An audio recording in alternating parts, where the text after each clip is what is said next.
The music pulsed through the downtown loft as champagne flowed freely among the crowd of young professionals. I stood near the floor-to-ceiling windows, nursing a glass of sparkling water, watching the city lights flicker below. This party was supposed to celebrate our friend group's various successes, but I felt a familiar knot tightening in my stomach as I caught sight of her across the room.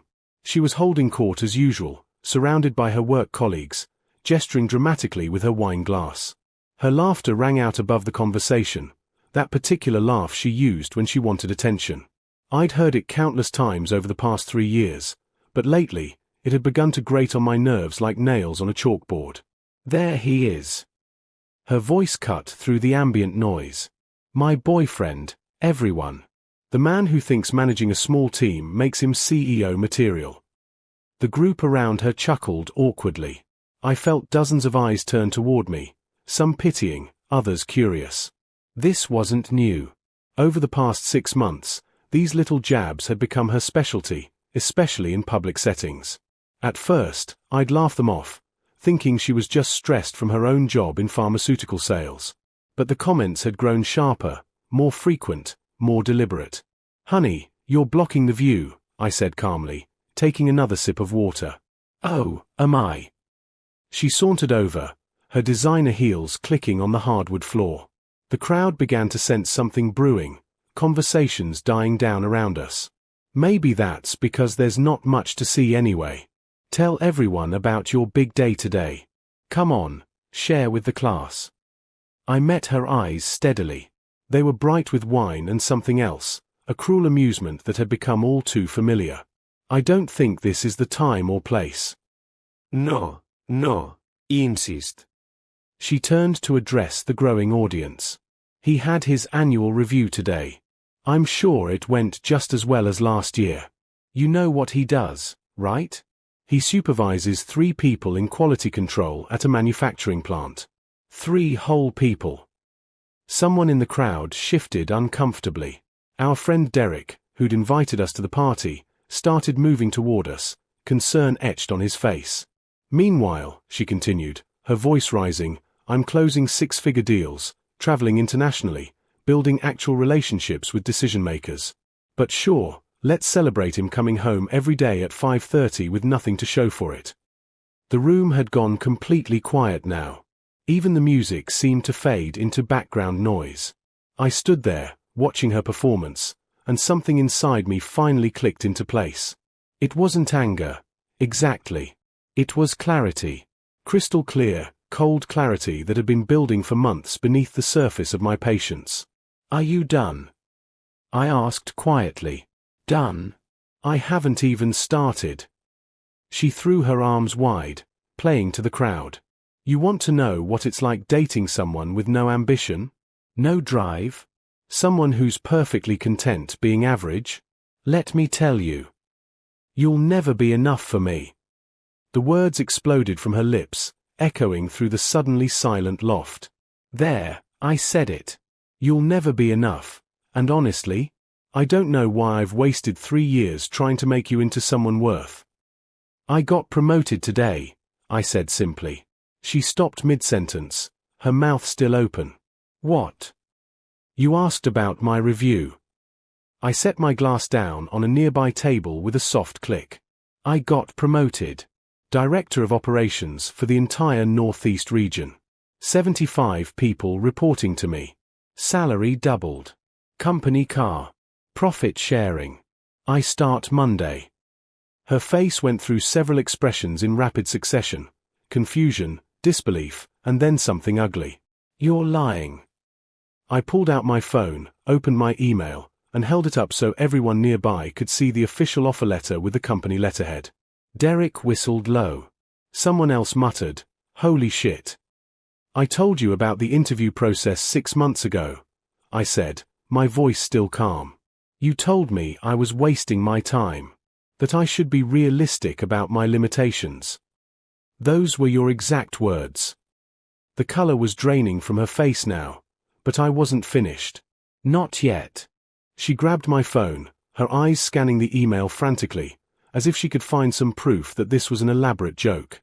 But there it was in black and white, the position, the salary that was indeed double what I'd been making, the start date, and the signature of the regional vice president. Why didn't you tell me? Her voice had lost its mocking edge, replaced by something between confusion and accusation. I did tell you. 6 months ago, I told you about every single interview, every assessment, every callback. I took my phone back from her trembling hands. Do you remember what you said during the final round? When I told you I'd be meeting with the executive team. She opened her mouth, then closed it.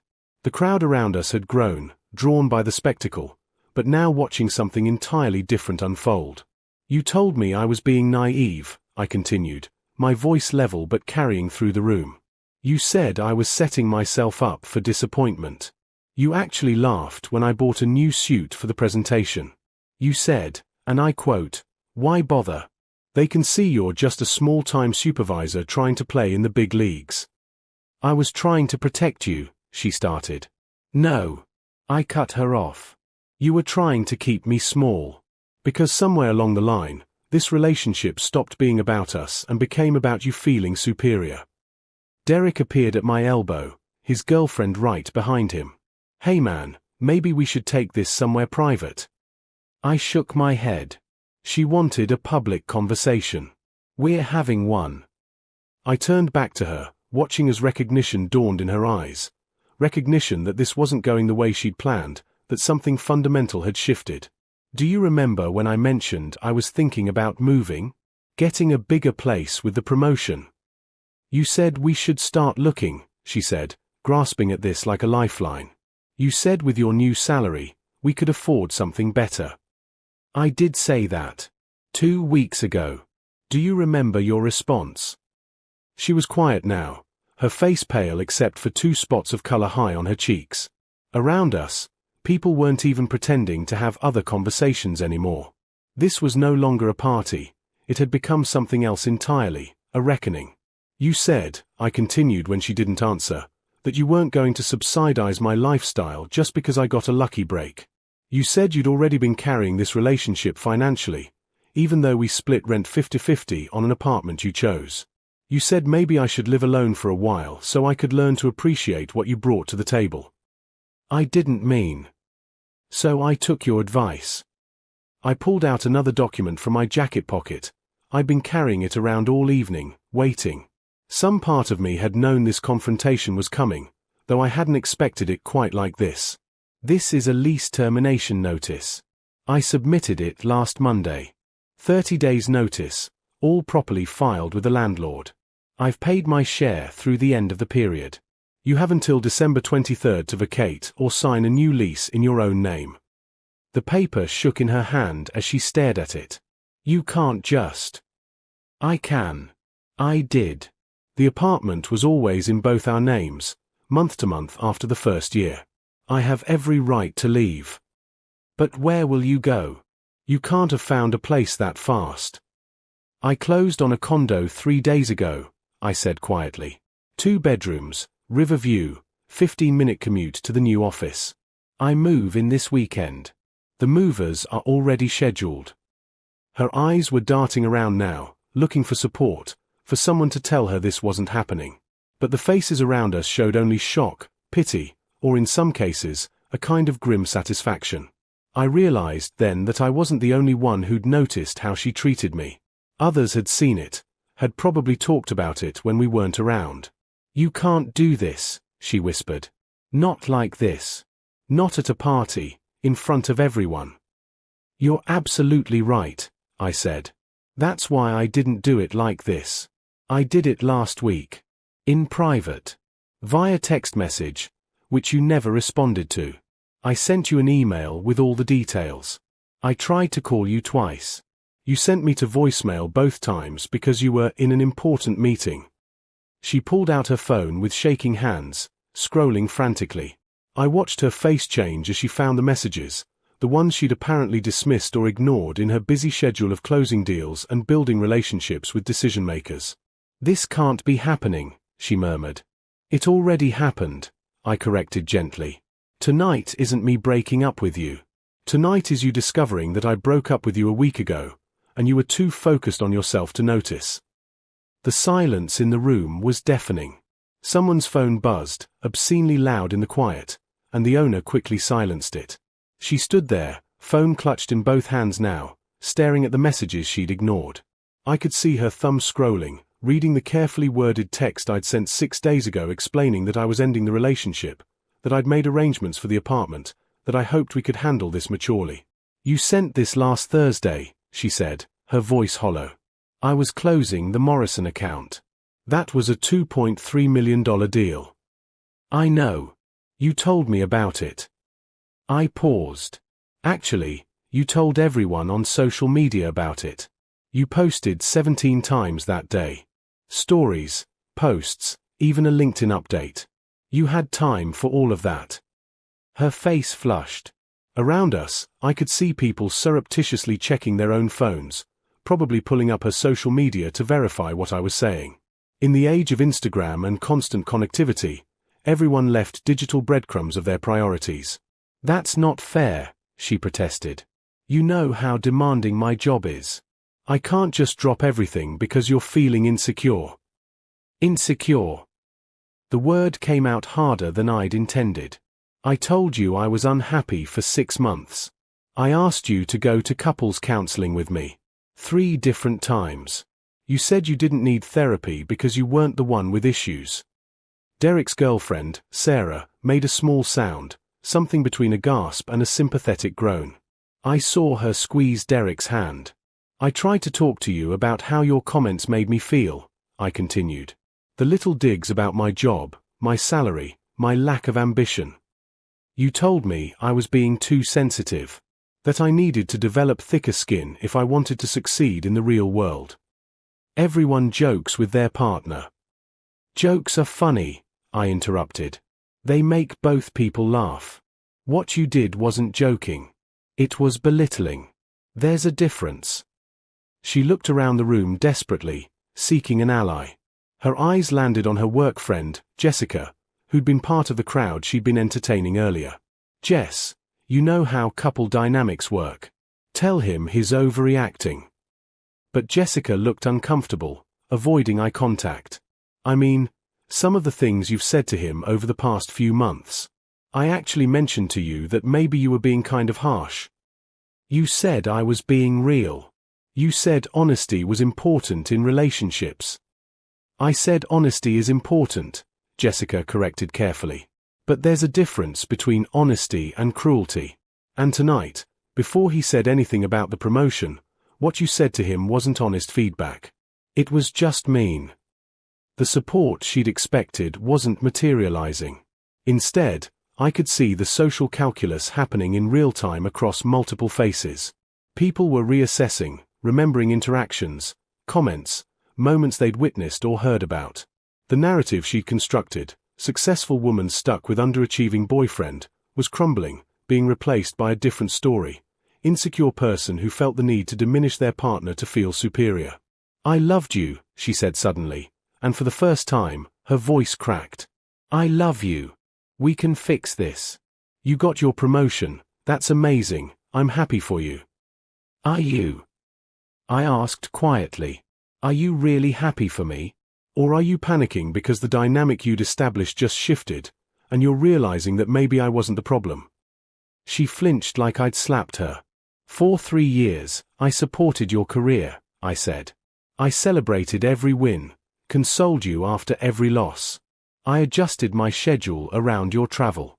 I took care of everything at home so you could focus on work. And I was happy to do it because I thought we were a team." "We are a team." "No," I said firmly. "A team lifts each other up. You spent the last year pushing me down so you could stand taller. And when I started to rise despite that, you pushed harder." "That's not true." Her voice rose, desperate now. "I encouraged you. I just wanted you to be realistic." "You wanted me to be less," I corrected. "Because somewhere along the way, my success became threatening to you. You needed me to be the underachiever so you could be the star. You needed me to fail so you could rescue me, or judge me, or feel superior to me." I never, but the protest died on her lips because even she could hear how hollow it sounded. "The cruelest part," I said, and I felt the weight of the realization settle over me even as I spoke it.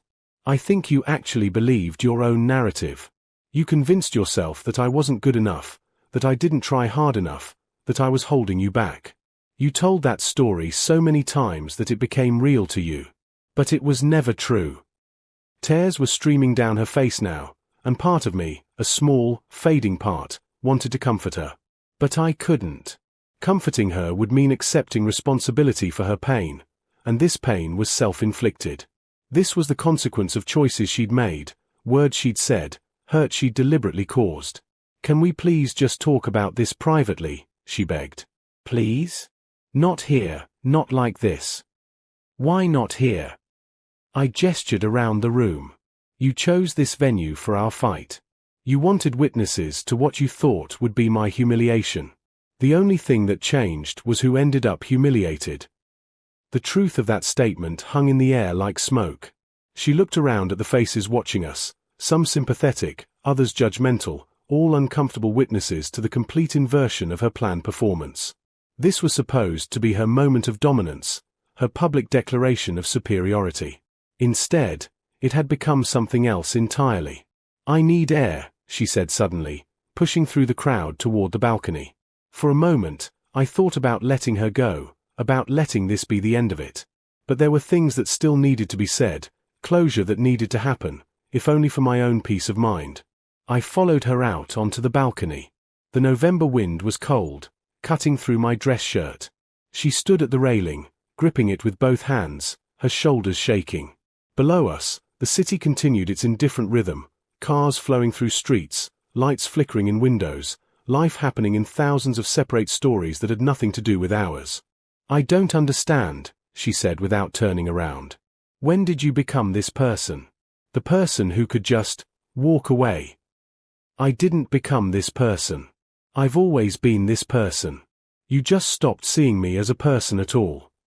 I leaned against the wall, maintaining distance between us. Somewhere around month 18, I became a prop in your life story. The supportive boyfriend you kept around to make yourself feel grounded while you chased success.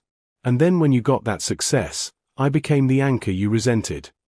That's not, she spun around, then stopped. Maybe sometimes I felt like you weren't keeping up. My career was exploding, and you were just content. Same job, same routine, same everything. I was never content, I said. I was planning, strategizing, laying groundwork. You know why I stayed in that supervisor position for so long?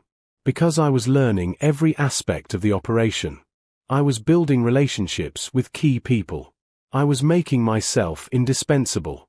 Not just good at one thing, but essential to everything. She wiped at her eyes, mascara smearing. You never told me that. I tried to.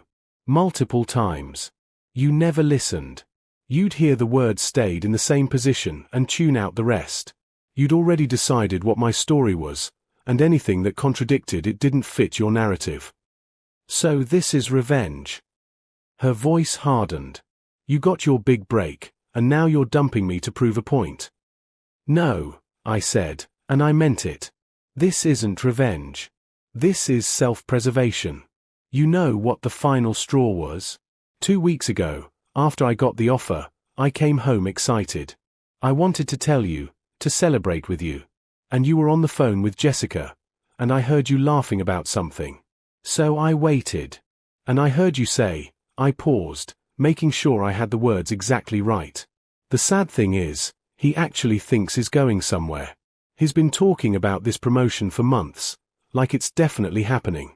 I don't have the heart to tell him he's delusional. She went very still. You said that 30 minutes before I walked into the room to tell you I got the job.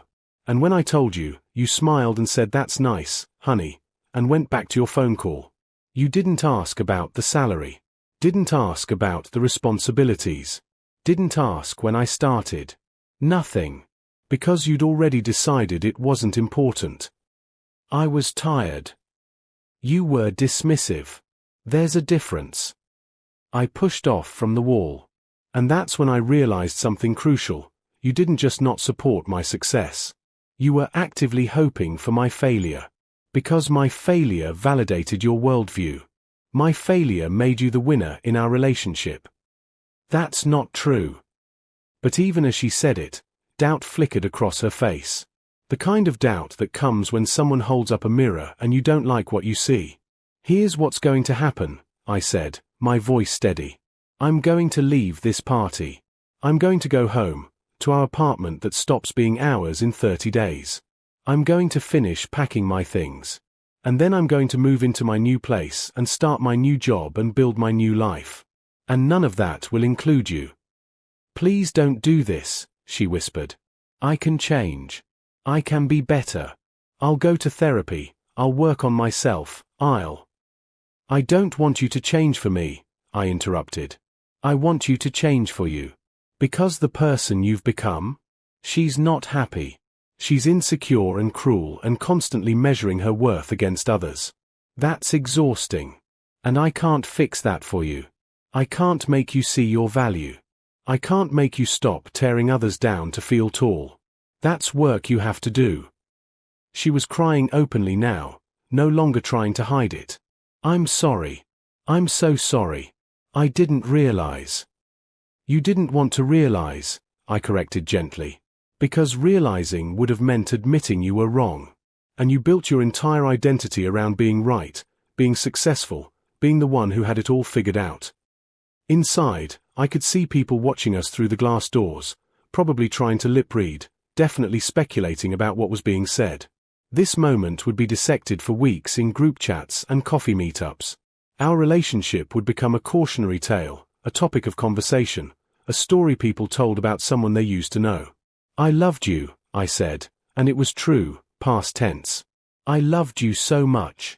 But I can't love someone who doesn't respect me. And you stopped respecting me a long time ago. Maybe when your career took off and mine seemed stalled. Maybe before that. I don't know exactly when. But it happened, and once that respect was gone, everything else started dying too. Can I ask you something? Her voice was small, broken. Did you ever actually love me? Or was I just convenient? I loved you desperately, I said, and let the weight of that truth settle between us. I loved you enough to ignore the warning signs, to excuse the comments, to believe that things would get better. I loved you enough to lose myself for a while. But then I found myself again, and I realized that the person I'd become while loving you was someone I didn't recognize. Someone smaller, quieter, less confident. You didn't make me better. You made me less. She nodded slowly, accepting this final truth. What do I do now? You figure out who you are without someone to look down on, I said. You sit with the discomfort of being alone. You maybe talk to that therapist I suggested. You work on yourself. And maybe someday you'll be ready for a real partnership, one where both people lift each other up instead of one person standing on the other's shoulders to reach higher. I moved toward the door, then paused. For what it's worth, I hope you do change. Not for me, not to win me back, but because you deserve to be happy. Real happy, not the fake happiness that comes from feeling superior to your partner. You deserve that. You just have to decide you're worth the work. I left her there on the balcony and walked back through the party. The crowd parted like water, everyone suddenly very interested in their drinks or their phones or the artwork on the walls. Derek caught my arm as I headed for the door. You okay, man? He asked quietly. I will be, I said, and realized I meant it. Thanks for the party. Sorry for the drama. Don't be. Sarah appeared beside Derek, her eyes red like she'd been crying. That took courage. What you did out there, standing up for yourself like that took real courage.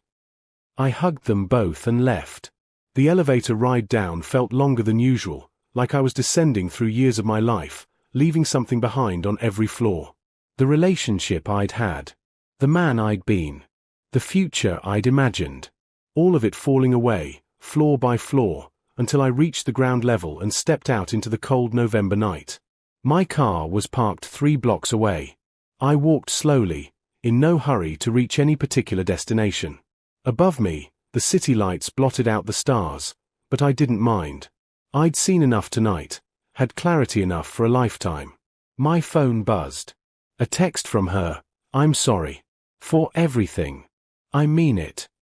I looked at the message for a long time, my thumb hovering over the keyboard. There was so much I could say. But in the end, I simply typed, I know. Take care of yourself. Then I did something I'd been thinking about for weeks. I opened my contacts, found her name, and changed it from a heart emoji to just her first name. A small act, but it felt monumental. The final severing of the emotional thread that had bound us together. When I got home, to the apartment that was no longer truly mine, that soon wouldn't be ours, I found she'd left her keys on the kitchen counter. She'd taken only her phone and purse when she'd fled the party. She'd have to come back tomorrow for her things, but tonight, she was choosing to stay elsewhere. Maybe with Jessica, maybe at a hotel. It didn't matter. I walked through the rooms slowly, seeing them with new eyes. The couch we'd picked out together but she'd hated within a month. The dining table where we'd shared meals but also where she'd reviewed my finances without asking and told me I needed to get serious about money. The bedroom where we'd made love but also where she'd taken endless work calls, never once asking me to wait, always signaling that I should just be quiet or leave. There were good memories here too. I wouldn't pretend there weren't. The first night we'd moved in, painting the walls together, laughing at the mess we'd made. Her making me soup when I had the flu last winter. The morning after her father died when I'd held her while she cried for hours. Those moments were real. They mattered. But they'd been increasingly outnumbered by the moments that hurt, the words that cut, the constant feeling of being assessed and found wanting. My phone rang. Unknown number. I almost didn't answer, but something made me pick up. Hello. Is this about the director position? A woman's voice, professional, warm. This is Karen Chen from HR. I'm so sorry to call on a Friday evening, but I wanted to reach out personally to welcome you aboard and see if you had any questions before Monday. Oh, no, thank you. I'm excited to start. We're excited to have you. Your presentation to the executive team was exceptional. You had insights about operational efficiency that honestly surprised people who've been in this industry for decades. We know you're going to do great things here. After I hung up, I stood in the middle of the living room and let those words wash over me. Someone who'd never met me until 2 months ago had more faith in my abilities than the woman who'd slept beside me for 3 years. That realization should have hurt more than it did. Instead, it felt clarifying. Validating. I spent the weekend packing. Not just my clothes and books and the few pieces of furniture that were definitively mine, but also packing away the emotional baggage I'd been carrying. Every item that went into a box was a small act of letting go. The coffee maker we'd bought on vacation? She could keep it. The framed photo from the company holiday party where she'd spent the entire evening networking while I'd stood awkwardly at the bar.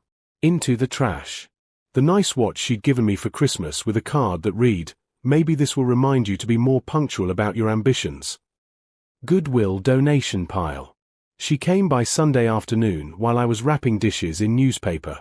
She looked terrible, hair unwashed, face puffy, wearing sweatpants and one of my old college hoodies that I'd forgotten she had.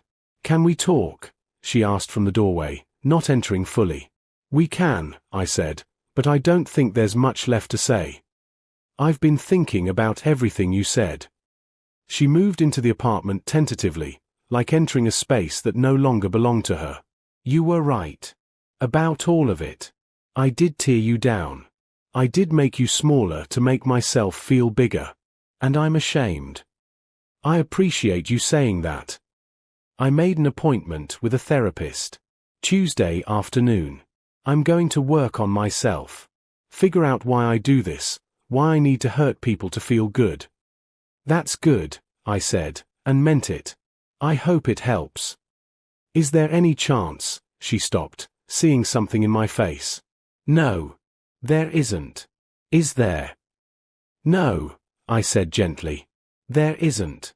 Even if you change, even if you become the best version of yourself, too much has been said. Too much damage has been done. We'd never be able to rebuild from this foundation." She nodded, tears slipping down her cheeks. "I understand. Can I ask one more thing? Sure. When you think about me years from now, try to remember the good parts too. Not just the end, but the beginning, when we were happy. I will, I promised. You weren't a villain in my story. You were someone who had their own pain and dealt with it badly. That's human. It's forgivable. Just not something I can stay for. She helped me pack for an hour, neither of us speaking much. When she left, she kissed my cheek softly. Be happy, she whispered. You deserve it. I'm sorry it took losing you for me to realize you always deserved it. Monday morning, I woke up in my new condo, sunlight streaming through windows that overlooked the river. I made coffee in a kitchen that was mine alone, sat on furniture I'd chosen by myself, and prepared for my first day in a job I'd earned despite everyone's doubts. As I straightened my tie, a new one, purchased specifically for this new beginning, I looked at myself in the mirror. The man looking back wasn't smaller or diminished. He was clear-eyed and ready. He'd learned the hardest lesson, that sometimes loving someone means recognizing when they're toxic to your growth, and having the courage to walk away. My phone buzzed one last time. A text from Derek. Proud of you, man. Drinks this week to celebrate. I replied with a simple thumbs up, pocketed my phone, grabbed my briefcase, and walked out into my new life. The door clicked shut behind me with a sound of finality that felt less like an ending and more like a beginning. Somewhere across town, she was presumably waking up in that apartment we'd shared, surrounded by the remnants of what we'd been. I hoped she'd find herself there, hoped she'd do the work, hoped she'd eventually be okay. But more than that, I hoped I'd continue to find myself, not in spite of what had happened, but because of it. Every scar teaches us something. Every ending makes room for a new chapter. And as I drove toward my first day, the morning sun bright and promising on the horizon, I realized I wasn't just moving toward a new job. I was moving toward the life I'd always deserved, one where I was valued, respected, and most importantly, enough. Just as I was. Just as I'd always been.